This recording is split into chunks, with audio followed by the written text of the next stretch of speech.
ಬೆಂಕಿ ಇಲ್ಲದೆ ಅನ್ನ ಮಾಡೋದು ಆ್ಯಕ್ಚುಲಿ ಯಾರ ಕೈಲಿ ಮಾಡೋಕ್ಕಾಗೋದಿಲ್ಲ.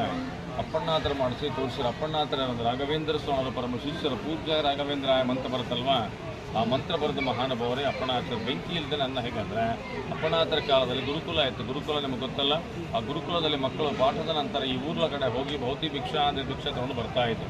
ಬಂದಿರತಕ್ಕಂಥ ಅಕ್ಕಿ ಮತ್ತು ಬೆಳೆನ ಒಂದು ಬಟ್ಟೆ ಗಂಟಲು ಕಟ್ಟಿ ಈ ಬೃಂದಾವನ ಕಾಣ್ತಾ ಇದೆಯಾ, ಅದರ ಹಿಂದೆಯೇ ಅಪ್ಪಣಾಚಾರ ಕಾಲದಲ್ಲಿ ದೊಡ್ಡ ಅರಳಿ ವೃಕ್ಷ ಆಯ್ತು. ಆ ವೃಕ್ಷ ಈಗೆಲ್ಲ ಬಿದ್ದೋಗಿದೆ.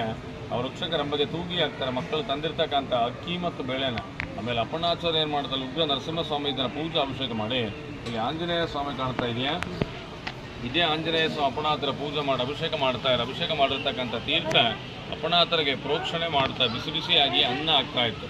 ಆ ತಾಣಕ್ಕೆ ಭಿಕ್ಷಾಲಯ ಅಂದ್ರೆ ರಾಘವೇಂದ್ರ ಸ್ವಾಮಿ ಅವರು ಇಲ್ಲಿ ಬಂದು 13 ವರ್ಷಗಳ ಕಾಲ ಇಲ್ಲೇ ಇದ್ದರು ಅಪ್ಪಣಾಚಾರ್ಯ ಜೊತೆಯಲ್ಲಿ.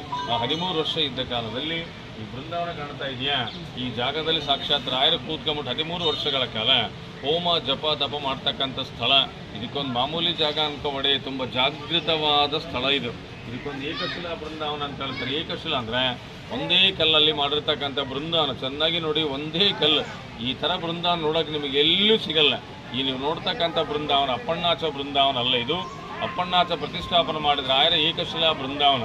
ಇವತ್ತಿಗೂ ಬೆಳಿಗ್ಗೆ 4:15 ಸುಮಾರು ಅಪ್ಪಣ್ಣಾಚರ ಮತ್ತು ರಾಯರು ಇಲ್ಲಿ ಬಂದು ಇವತ್ತಿಗೂ ಸ್ನಾನ ಮಾಡಿ ಹೋಗ್ತಾರೆ ಅಂತ ಪ್ರತೀತಿ ಇದೆ. ನೀವೆಲ್ಲ TV ಸೀರಿಯಲ್ ನೋಡಿರ್ಬೋದು, ಅಪ್ಪಣ್ಣಾಚರ ಬರ್ತಾ ಇರ್ತಾರೆ, ನದಿಯೆಲ್ಲ ದಾರಿ ಬಿಟ್ಟರೆ ನೋಡಿರ್ಬೋದು. ಆ ಜಾಗ ಇದೇ ಜಾಗನೇ. ಇಲ್ಲಿಂದ ಅಪ್ಪಣ್ಣಾಚರ ಮಂತ್ರಾಲಯಕ್ಕೆ ಹೋದ್ಮೇಲೆ ಮಂತ್ರಾಲಯ ಬೃಂದಾವನ ಕಂಪ್ಲೀಟ್ ಮುಗಿದು ಹೋಗಿರುತ್ತೆ. ಆ ಬೃಂದಾವನ ನೋಡಿ ಕ್ಷಣವೇ ಅಪ್ಪಣ್ಣಾಚರ ಮೂರ್ಛೋ ಕೆಳಗಡೆ ಬೀಳ್ತಾರೆ. ರಾಯರು ಬೃಂದಾವನ ಒಳಗಿಂದ ಹೇಳ್ತಾರೆ, ಅಪ್ಪಣ್ಣ ಪ್ರತಿನಿತ್ಯ ನನ್ನ ದರ್ಶನಕ್ಕೆ ಮಂತ್ರಾಲಯಕ್ಕೆ ಬರಬೇಡ, ನಾನು 13 ವರ್ಷಗಳ ಕಾಲ ಇಲ್ಲಿ ಕೂತ್ಕೊಂಡು ಹೋಮ ಜಪ ತಪ ಮಾಡ್ತಾ ಇದ್ದು ಬಿಚ್ಚಾಲಿ ಒಳಗೆ. ಆ ಜಾಗದಲ್ಲಿ ಬೃಂದಾವನ ಪ್ರತಿಷ್ಠಾಪನೆ ಮಾಡೋ ನಿನ್ನ ಜಾಗಕ್ಕೆ ನಾನೇ ಬರ್ತೇನೆ ಅಂತ ಹೇಳಿದಾಗ ತಿರ್ಗಾ ಅಪ್ಪಣ್ಣಾಚರ ಅಲ್ಲಿಂದರಿಗೆ ಬಂದು ಏಕಶಿಲಾ ಬೃಂದಾವನ ಪ್ರತಿಷ್ಠಾಪನೆ ಮಾಡಿದ ರಾಯರು ಜ್ಯೋತಿ ರೂಪದಲ್ಲಿ ಬಂದು ಅಪ್ಪಣ್ಣಾಚರಿಗೆ ದರ್ಶನ ಕೊಟ್ಟರು. ರಾಯರಿಗೆ ಪ್ರತಿನಿತ್ಯ ಊಟ ಮಾಡೋ ಸಮಯದಲ್ಲಿ ಕಡ್ಲಿ ಬೇಳೆ ಚಟ್ನಿ ಮತ್ತು ಮಸ್ತಿ ಕಡುಬು ಅಂದರೆ ತುಂಬ ಇಷ್ಟ. ಅಪ್ಪಣ್ಣಾಚರ ಕೂತು ರುಬ್ಬುತ್ತಾ ಇದ್ರು. ಯೂಸ್ ಮಾಡಿ ಒಳಕಲ್ಲು ರುಬ್ಕೊಂಡು ಮೇಲಿದೆ ಹೋಗ್ತಾ ನೋಡ್ಕೊಂಡು ಹೋಗ್ಬೋದು. ಇಲ್ಲಿ ಅಪ್ಪಣ್ಣಾಚರ ವಂಶಸ್ಥರು ಈಗೂ ಇದ್ದಾರೆ.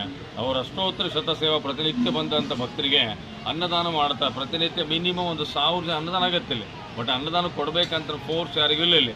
ನಾವು ಅಷ್ಟೋತ್ತರ ಅನ್ನದಾನ ಇದಕ್ಕೆ ಮಾಡಿಸ್ಬೇಕಂದ್ರೆ ರಾಘವೇಂದ್ರ ಸ್ವಾಮಿಗಳು ನಿಮಗೆ ತಿಳಿದ ಮಟ್ಟಿಗೆ ಬಹಳ ಹಾಡು ಬಹಳ ಮಂತ್ರಗಳೇ ಹೋದರೆ ಅವ್ರಿಗೆ ಇಷ್ಟವಾಗಿದ್ದ ಅಪ್ಪಣ್ಣಾಚರ ಮಾಡಿರ್ತಕ್ಕಂಥ ಅಷ್ಟೋತ್ತರ ಅನ್ನದಾನ ಮಾಡಿದಾಗ ಅಪ್ಪಣ್ಣಾಚರ ಸ್ವಲ್ಪ ಸಂತೋಷಗೊಂಡು ನಮ್ಮ ಒಂದು ಜೀವನದ ಫೈಲೆ ರಾಯರ ಮುಂದೆ ಅಪ್ಪಣ್ಣಾಚರ ಇಟ್ಬಿಡ್ತಾರೆ. ಕೆಲವೊಂದು ಜನ ಏನಾದರೂ ಪ್ರಾಬ್ಲಮ್ಸ್ ಬರೆಸ್ತಾರೆ, ಮನೆ ಹೊರಗಡೆ ಆಫೀಸ್ ದುಡ್ಡು ಮದುವೆ ನಾಗದೋಷ ಹತ್ತತ್ರ 100% ಒಳಗೆ 70-80% ಖಂಡಿತ ಮುಗಿದೋಗುತ್ತೆ. ಕೆಲವೊಂದು ಜನ ನಮಗೆ ಫೋನು ಮಾಡಿ ಹೇಳ್ತಾ ಇದ್ದಾರೆ, ಸ್ವಾಮಿ ನೀವು ಹೇಳಿದ ಆಗಿದೆ ಅಂತ. ನಾವು ಮಾಡೋದು ಏನೂ ಇಲ್ಲ.